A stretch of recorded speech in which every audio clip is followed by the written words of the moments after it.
Hello, Capricorn. Sun, Moon, Rising, and North Node.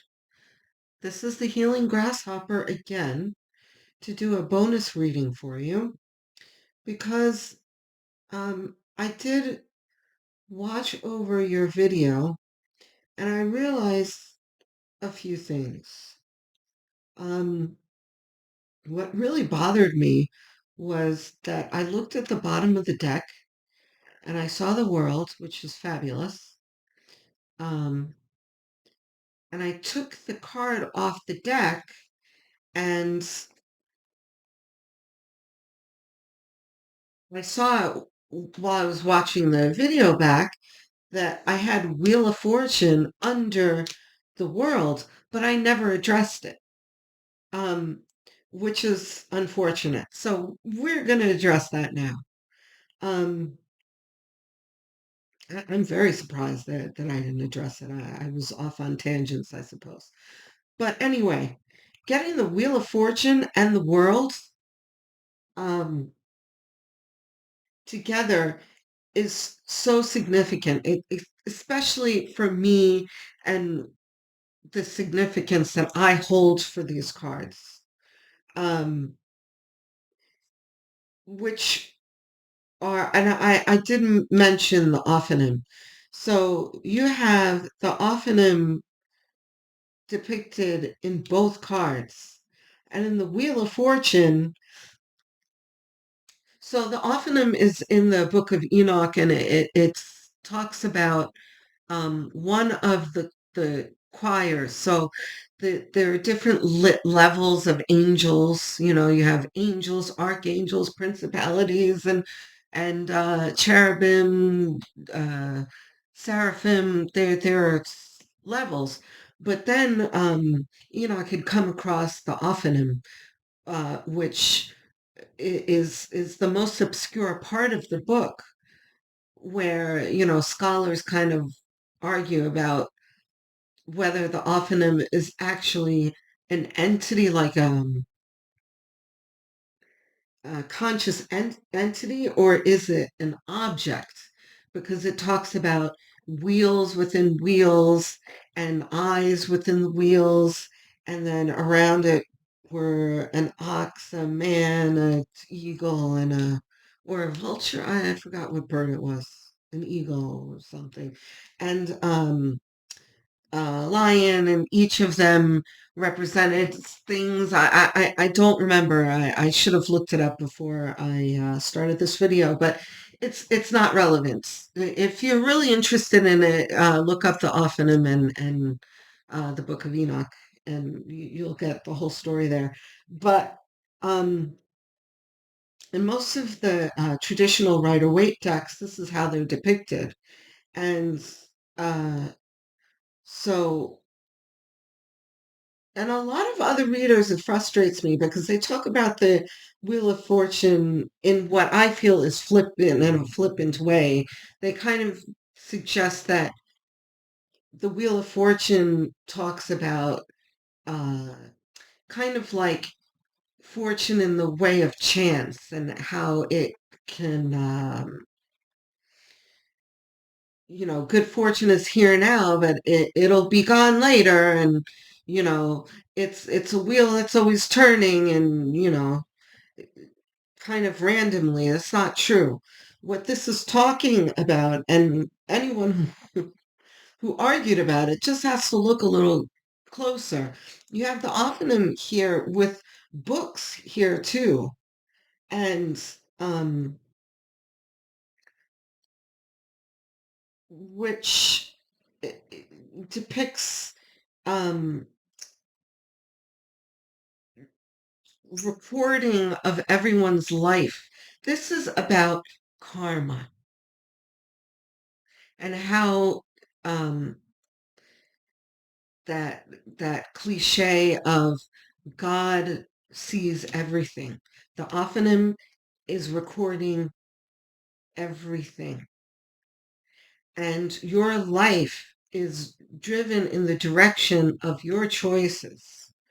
So, but what does that mean in your situation? You have this twice, and you have the tower. The tower represents your old paradigm and the collapsing of that old paradigm, where you had karmic situations that the universe put you in to, number one, strengthen you, put you in your strength, and gain insight in the shadow of human nature. And in this case, your own shadow of overgiving and tolerating too much from people and really walking around with rose-colored glasses, me included, by the way, because I am a Capricorn, and I highly resonated with your uh, reading for this month. I don't always, because I try and remove myself from the readings, but I'm after all Capricorn. So anyway, um, I know the Capricorn Collective has been through it and is emerging from individual situations that were similar to each other, where someone or many someones were taking advantage of your good nature, to, put it generally. Um, and in your good nature, you just would not let it go. There were many, many signs. In hindsight, looking back, I know we can all look back and be like, there are a million signs. I don't know why I ignored them. But Spirit showed you a million signs like it's time to go, it's time to go, it's time to go. But, you know, Capricorns especially, one of all of the signs and the most out of um, the three earth signs, even though we're not fixed signs, we're cardinal signs. But still, we are the goats. We are very stubborn. It takes a whole lot for a Capricorn to walk away from a relationship. We are the ones who will try and make it work till the house falls down. I mean, you know, and Spirit was like, yeah, Capricorns, we're gonna need to, you know, engage the tower because the Capricorn will just stay in this forever. So there was this physical removal from this old paradigm. Um, and I'm sure almost all of you can attest to that and have your own story that fits in this box that I just presented. So as the tower came down, you realize, okay, I'm okay. That sucks. There's some rubble to clean up, but I'm okay. And you are presented with this good fortune. This good fortune is not, and like I sound annoyed because um, I don't like the way this card is usually depicted, and especially not in this context. There was no luck involved in this Wheel of Fortune at all. This is not luck. This is your good karma. This is the universe observing everything that happens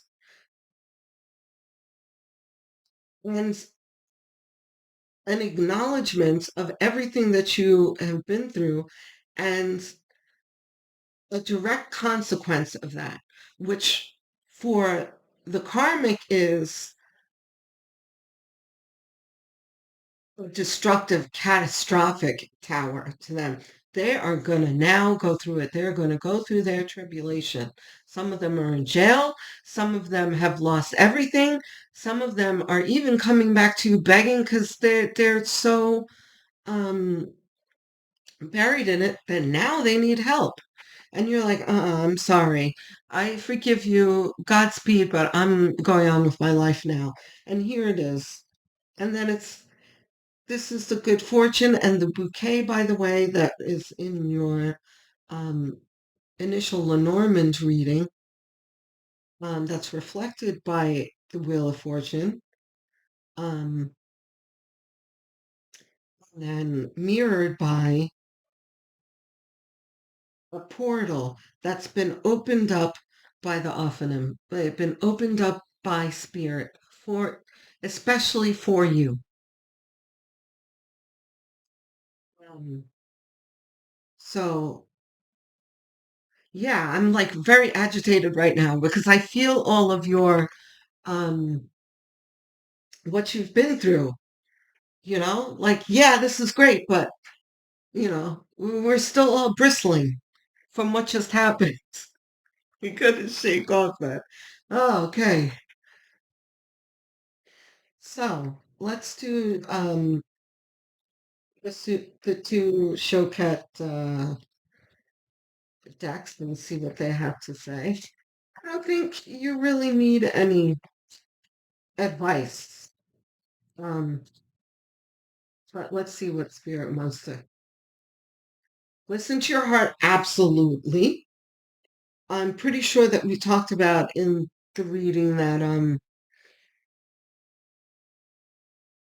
this can apply to all the signs that have been through it, because a lot of the other signs, this has been a really bad year and a really bad, like, past 5 years for most of us, where most of the signs where spirit is reminding a lot of us, like, shake it off, like I was just doing, like I'm still agitated. Um, be careful not to bring all of that shadow baggage with you through this portal. Listen to your heart.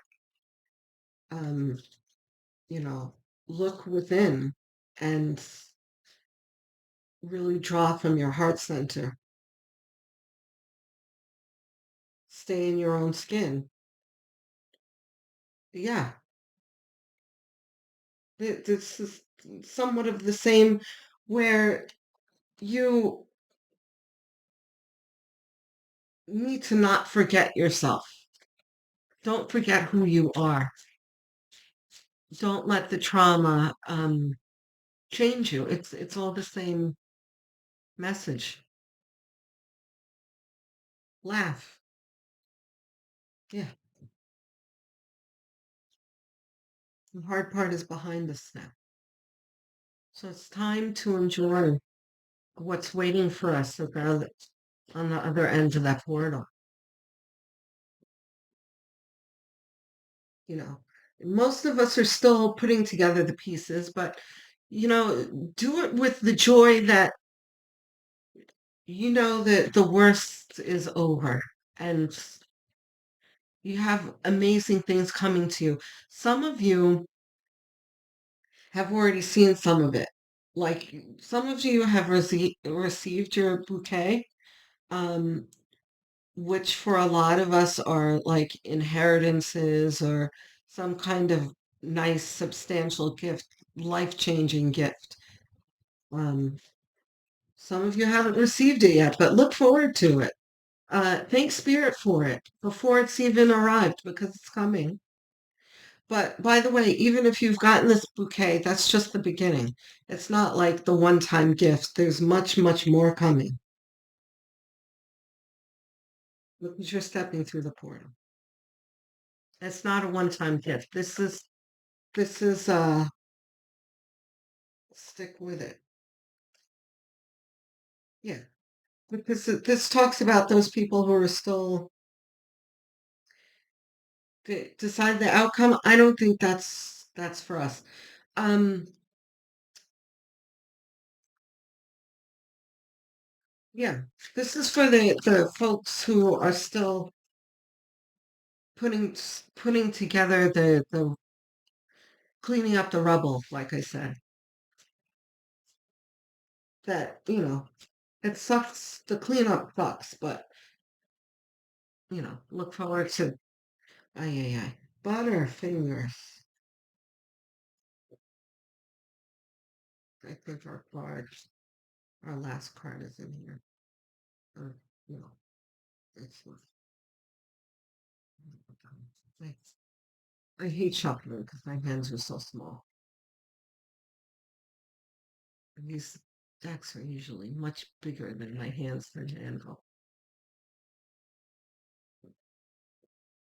You know what?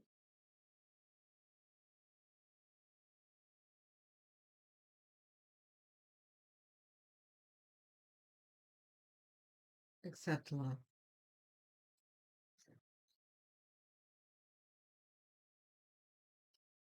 So many of us have, in the old paradigm, were surrounded by people that we didn't resonate with, people who were not vibrating on the same wavelength that we were.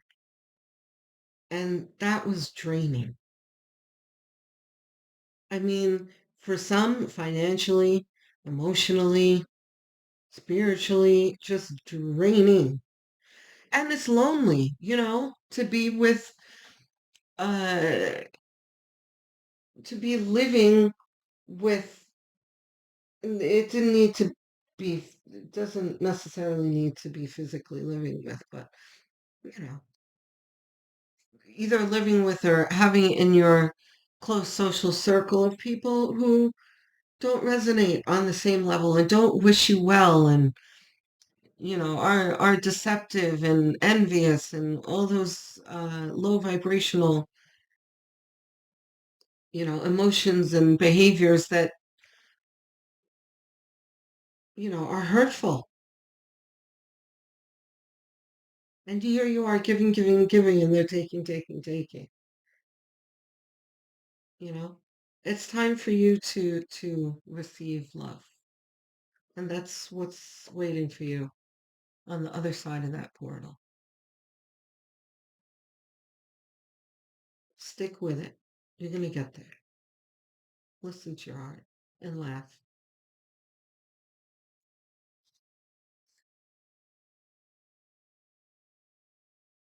The worst times are behind you. And I can't wait in the next few months to hear your comments about it.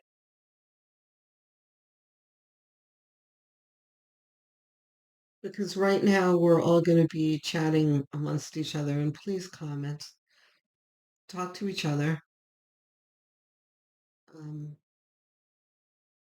we're going to see how the comments progress and how they change. And how in the beginning of the year in 2024, we were talking about all of the rubble,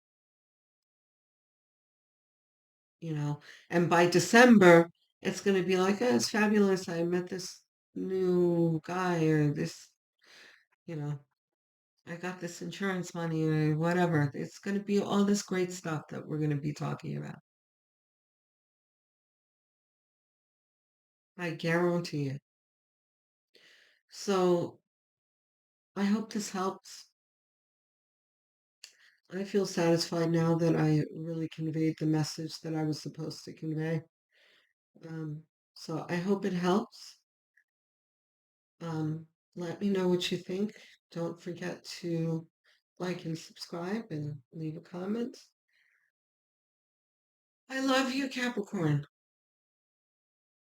I know you've been through it. Hugs, love, and healing energy to you. Love and light. Be blessed.